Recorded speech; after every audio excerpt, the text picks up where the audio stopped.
Ads यानी कि acquired immunodeficiency syndrome. ये शब्द आपने सुना तो कई बार होगा, पर इसके बारे में आपको मालूमात कितनी है? जैसे कि आपको ये पता है कि एड्स और HIV के बीच में फ़र्क क्या होता है। इसके बारे में हम और तफसील से जानेंगे इस एपिसोड पर मोटा माटी ये समझ लीजिए कि ये HIV नाम के वायरस के कारण होता है, यानी एड्स HIV नाम के वायरस के कारण होता है। HIV यानी ह्यूमन इम्यूनोडेफिशिएंसी वायरस। NDTV में छपी खबर के मुताबिक अभी भी 12 मिलियन से ज्यादा लोग HIV के इलाज का इंतजार कर रहे हैं। हालांकि HIV को कंट्रोल किया जा सकता है, पर इसके बारे में लोगों को ज्यादा मालूमात नहीं है। 2019 में 1.7 मिलियन लोग HIV से इन्फेक्ट हुए हैं। वहीं 6,90,000 लोगों की HIV रिलेटेड कारणों से मौत भी हुई है। अब ये डेटा UNAIDS ने निकाला है। हालांकि इसे कंट्रोल और फैलने से रोका जा सकता है। तो सबसे पहले तो ये जानते हैं कि एड्स और HIV में क्या फ़र्क होता है, एड्स क्यों होता है और क्या ये छूने से फैलता है। सुनिए। HIV का पूरा मतलब है ह्यूमन इम्यूनो डेफिशिएंसी वायरस। ये एक तरह का वायरस है जो आपके शरीर में 3 तरह से घुस सकता है। एक तो असुरक्षित लैंगिक संपर्क, मतलब अनप्रोटेक्टेड सेक्सुअल इंटरकोर्स। अगर कोई व्यक्ति इन्फेक्टेड है HIV से, तो उससे असुरक्षित लैंगिक संपर्क से किसी और को भी इन्फेक्शन फैलने के चांसेस बहुत ज़्यादा है। दूसरा मार्ग है खून के द्वारा, मतलब थ्रू ब्लड और ब्लड प्रोडक्ट्स। अगर किसी को इन्फेक्शन है, उनका खून लिया गया है किसी कारण के लिए, किसी टेस्ट के लिए, और वो सिरिंज तुरंत किसी और को लग गया, ये हेल्थ केयर में बहुत कॉमनली हो सकता है। कॉमन तो नहीं, बट रेयरली हो सकता है। तो ये इन्फेक्टेड ब्लड से किसी और को होने के चांसेस है। ब्लड प्रोडक्ट मतलब किसी को खून या खून के किसी प्रोडक्ट चढ़ाए जा रहे हैं, अगर उसका टेस्ट नहीं हुआ है और उसमें ये वायरस रहा, तब भी कोई व्यक्ति जो इन्फेक्टेड नहीं था तो इन्फेक्टेड बन सकता है। आजकल ऐसे होने के चांसेस बहुत ही कम है, क्योंकि जो भी ब्लड बैंक्स है, जो गवर्नमेंट अप्रूव्ड ब्लड बैंक्स है, वो बहुत ही स्ट्रिक्टली HIV का टेस्ट करके उसके बाद ही किसी और को खून देते हैं। तो अनलाइसेंस्ड ब्लड बैंक से दूर रहे और अप्रूव्ड ब्लड बैंक से ही ब्लड या ब्लड प्रोडक्ट्स लेना ठीक रहेगा। तो तीसरा मार्ग है इन्फेक्टेड माँ से बच्चे को।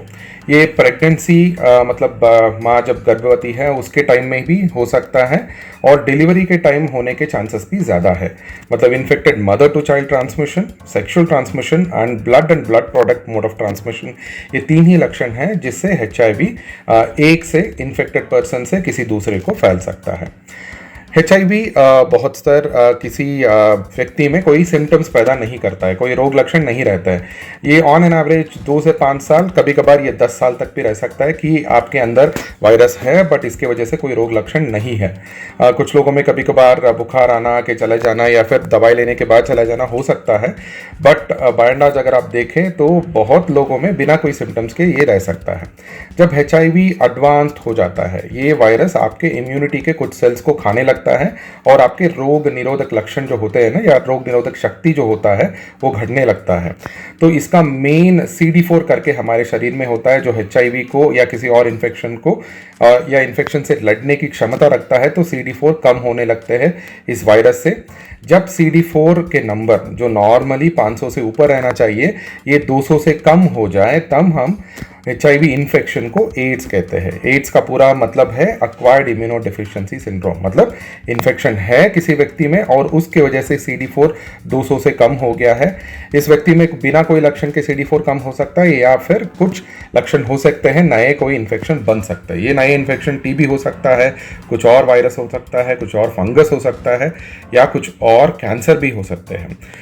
तो हमेशा जब भी कोई व्यक्ति उसका वज़न घटने लगता है, बहुत ज़्यादा वज़न घटने लगता है, बहुत दिनों तक बुखार रहता है बिना कोई डायग्नोसिस के, बहुत खांसी या बलगम होता है जो TB के लक्षण हैं, इन व्यक्तियों में अगर हम HIV टेस्ट करें तो ये बहुत ही ज़रूरी है, क्योंकि बहुत सारे लोगों में ये HIV इन्फेक्शन के लक्षण हो सकते हैं।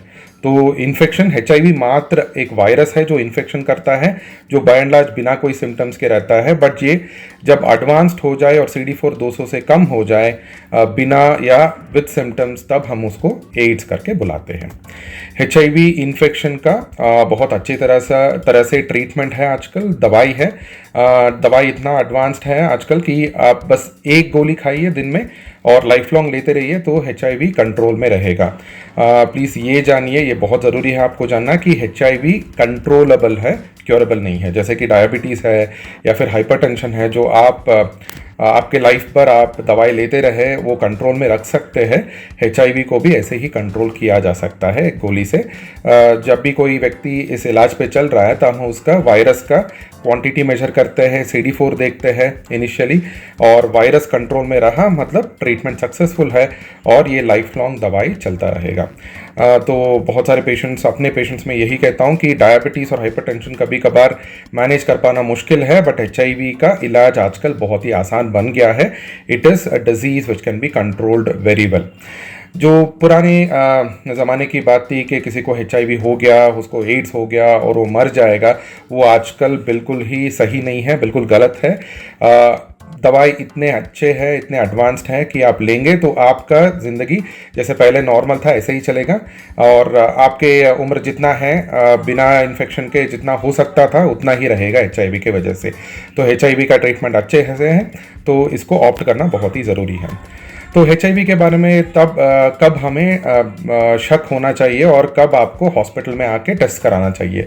अगर किसी ने असुरक्षित लैंगिक संपर्क की है किसी से और उनको पता नहीं है उनके हिस्ट्री के बारे में, उनके इन्फेक्शन के बारे में, तो प्लीज़ अपने आप को टेस्ट कराइए अपने फिजिशियन से बात करके। अगर कोई इन्फेक्टेड ब्लड प्रोडक्ट्स ले चुका है या किसी अनलाइसेंस जगह से ब्लड प्रोडक्ट्स खून चढ़ाया गया हो तो टेस्ट करना बहुत ही ज़रूरी है।